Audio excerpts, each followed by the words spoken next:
Hi and welcome to the Year 9 options video for health and social care. At the Hayes, we study the BTEC Tech Award in Health and Social Care, which is a level 1 or a level 2 qualification. The specification code, which is the number there that you can see on the screen, if you put that information into Google, you'll pull up a lot more information about the course, and you can spend a little bit more time getting to know it in a bit more detail. I'm just here today to give you a really quick overview, an explanation of some of the topics that we might cover.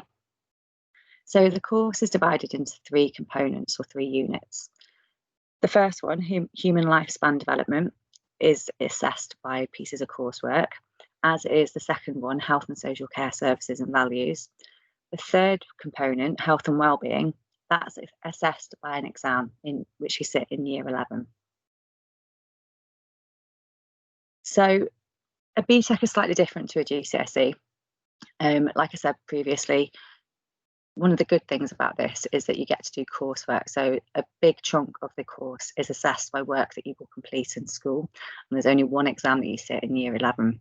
You will get either a level 1 or a level 2, depending on the standard of your work and depending on how well you achieve in the piece of coursework and in the exam. And either in level 1 or 2, you'll get either a pass, a merit, or a distinction. So, for example, you get a level 1 pass, a level 1 merit, or a level 1 distinction. Or you can get a level 2 pass, a level 2 merit, or a level 2 distinction. In component 1, we look at growth and development and life events. Those are the 2 main themes. Within that content, we look at life stages, growth and development, factors that affect growth and development, life events, and then how people can cope with life events. This piece of work, well, it's 2 pieces of coursework that you complete to get assessed with this unit. That means that you complete the work in school, I assess it, and then a selection is sent away to the exam board to make sure that everything is done correctly. The second piece of coursework, the second unit, is about different health and social care services and things that can stop people from accessing them. We also spend quite a lot of time looking at care values, which are kind of principles that people that work in care settings need to follow to make sure that they have high standards of care. We look at different health and social care services, barriers, care values, and then we apply the knowledge of care values to our own practice. So we think about how we can make sure that we're achieving the different care values and how we can demonstrate them in a real world setting. Again, this is all assessed internally. So you will complete the coursework in school. It's assessed by me, and then a sample is sent off to the exam board. The third component is an externally assessed exam, and you have 2 opportunities to sit it. One around February time in year 11, and then one later on in the year. You can choose to resit it if you want to. This piece of work, this unit, is what's known as a synoptic unit. So it draws together everything that you've learned from the other 2 units, and you will be asked to look at quite a lot of information about an individual, a case study, and you will be asked to think about the different factors that have affected their health and well-being, and you'll think about how we can decide how fit and healthy they are. And then we look at ways that we can improve their health and well-being and any obstacles or barriers that might prevent them from improving. Okay, and the aim of the exam is for you to create a plan to help them improve their health and well-being. So I just want to run through really quickly some examples of assignment briefs. So like I said before, component 1 and 2 are both assessed internally.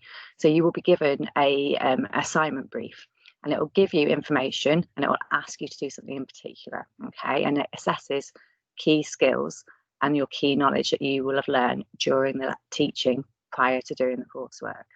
Okay, and this is an example of your assignment briefs. Okay, so there are 2 bits for component 1. Learning aim A is done through one assignment brief, and learning aim B is done through another assignment brief.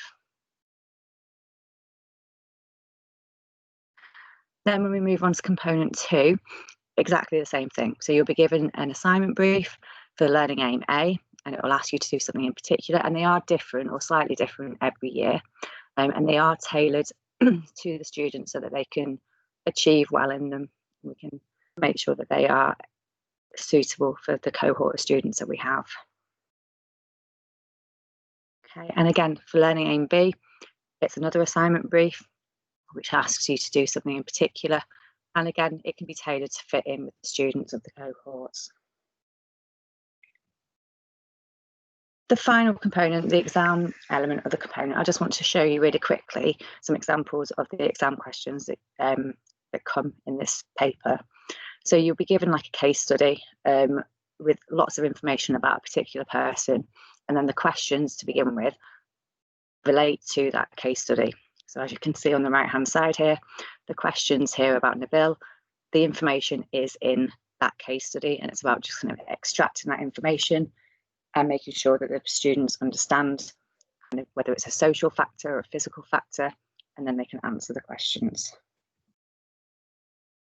Further on in the exam, you're given more information, you're given lifestyle data, and then the students are expected to be able to analyse this lifestyle data and answer questions about current health and future health.